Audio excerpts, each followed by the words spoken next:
Fate Be Changed, Chapter 33, Merida. Merida shrugged off the hands that were jabbing her shoulder and twisted around in the straw mattress. She had a difficult time falling asleep. She would not be awakened so early. "Boys, leave me be," she said. She had warned her brothers more than once about disturbing her sleep. Her brothers? Merida shot up straight. Boys? Shh, not so loud. No, not the boys. Eleanor. A confounding mix of disappointment and relief swept through her. Although she would have gotten just about anything to see Harris, Hubert, and Hamish at that moment, she welcomed Eleanor's presence. The irony was not lost on Merida. She found herself snarled in this predicament because she had wanted to get as far away from Queen Eleanor as possible. Why did it take meeting her as a princess and under these circumstances for Merida to realize how special her mother was? She would never take the relationship for granted again. "What are you doing here, princess?" Merida asked her. "Rise." A balled-up garment of some sort landed against her chest. "And then get dressed." "But it's the middle of the night." "Yes," Eleanor said. She gestured to the garment. "Put on that kirtle." Eleanor sat up. She pulled the counterpane up to her chin to hide the hair poking out the neckline of her nightgown. When she had undressed for bed, she discovered that nearly all her body was covered. With Eleanor's having spotted her claws earlier that evening, Merida would not be able to explain away the overgrowth of hair. "Princess, did you not hear your father today? You should not be here. If word gets back to him that you and I spoke, it will cause all sorts of trouble." "I do not care," Eleanor said. But Merida could tell that she did. She could see it in the way her princess's chin quivered with worry. She was afraid of being caught by her father's men. Merida did not want to imagine the king's wrath if he learned that his daughter defied him just hours after he had forbidden her from leaving the castle. Merida knew she should have mentioned this earlier, when she had first suspected there was someone in the woods.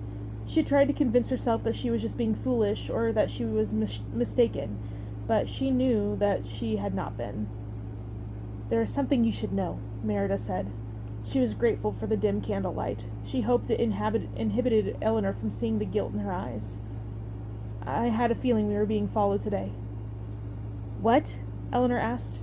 "Why did you not tell me?" "Because I was not sure. But do you remember how spooked the horses were when we were leaving the creek?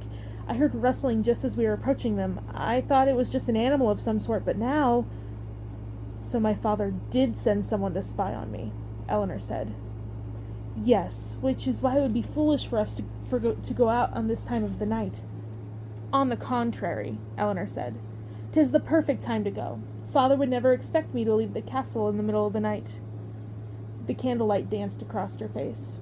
Merida could see how tight her jaw was, as if she could barely contain her anger. "But why do you want to go riding in the middle of the night?" "We are not going riding for the sake of riding, Merida. We are going back to that village to investigate the threat against the kingdom." "Princess, are you mad? Didn't you hear what Fergus said? You cannot return as a vicar's wife, and you certainly cannot go as yourself. Word would go back to your father before the sun comes up." "I am not going as a vicar's wife," she said, "and I am not fetching Fergus this time either. We are going, Merida."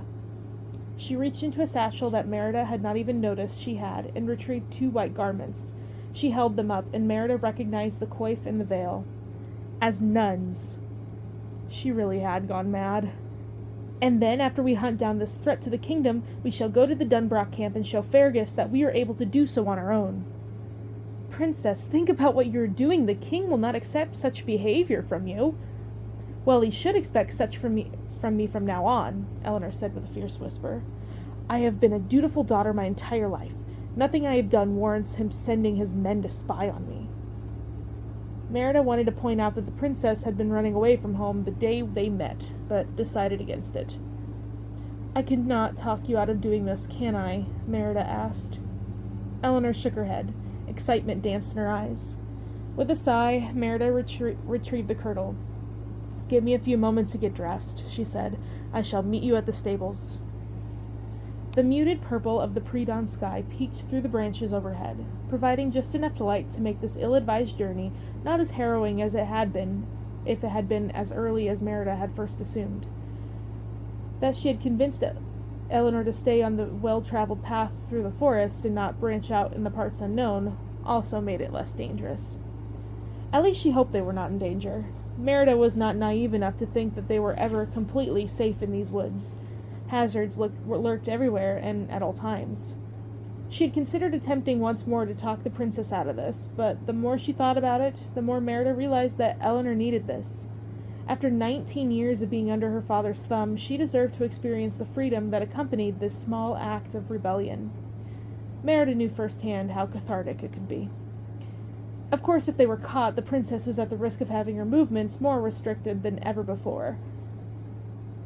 "Princess, I doubt anyone will share information with two nuns," Merida said. "I think we should turn back." "I disagree," Eleanor said. "People trust nuns." Her mother's stubbornness as a queen paled in comparison to how stubborn she was as a young princess. "The longer we are away, the better chance your father has of discovering that you left the castle," Merida said. "Please think this through, princess." Eleanor brought Alastair to an abrupt halt. Merida pulled on Angus's reins to slow him down. She doubled back to the princess, who was waiting for her. "Do you not understand, Merida?" Eleanor asked. "My father has left me no choice. He and my mother have made me a prisoner of that castle, without my even realizing it." She bit her trembling lip. "Do you know how upsetting it is to discover that someone has been following your every move? I have no idea how long this has been going on. Has there been someone watching me when I am reading in my favorite place in the garden? What lengths has my father gone to his efforts to protect me?" Her voice escalated with each word she spoke. She looked at Merida with tears in her eyes. "I have always known that my life is not my own, that it is dictated by my title, but I thought I had some semblance of privacy. Instead, I find that I have been spied on by my own father for all of my life." "Princess, I do not believe your father has been spying on you your entire life," Merida said. "Do you not think that your father's men would have told him that I have been teaching you archery, or they had seen us, or that we had been visited the Dunbrock camp? Surely, if you were being followed all this time, King Douglas would have said something to say about you venturing to Clan Inez village posing as Fergus's wife." For a moment it appeared as if Merida's words were starting to sink in, but then Eleanor shook her head. "'Tis no matter when my father started his spying." She looked at Merida and stubbornly stuck her chin up in the air. "If I am to be accused of cavorting with Fergus Dunbrock, maybe I really should do so." "No," Merida shook her head. "Princess, you cannot." As much as she wanted to see her parents together, it could not happen this way. Eleanor did not seem to grasp the peril she was putting herself in by engaging in this level of defiance. Another thought occurred to her. "Be truthful with me, Eleanor," Merida said. "Are you doing this to defy the kingdom, or is this just an excuse to see Fergus?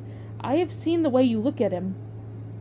Instead of the adamant denial Merida had expected, her mother simply smiled. "'Tis no matter," she repeated. "Yes, it is," Merida said, excitement rippling through her.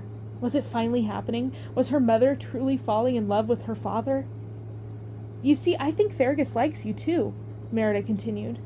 "I know that you were promised to Lachlan Fraser, but Clan Dunbrock is just as important to the kingdom. Could your father reject a union between you and Fergus if he is who you truly want?" Eleanor's expression brightened, but then immediately sobered. She shook her head. "You still do not understand, Merida. This is not what I want. It does not matter how I feel about Fergus Dunbrock. It does not matter how I feel about my father or Lachlan or any other warrior in this kingdom. In the end, it is still someone else controlling my life. I will never be free if I am someone's wife." Her words settled like a rock in the pit of Merida's stomach. They made her question everything she thought she had known about her parents, and the plans she had for them right then. What if she and her mother were more alike than Merida had thought? What if her mother had truly never wanted to marry anyone at all?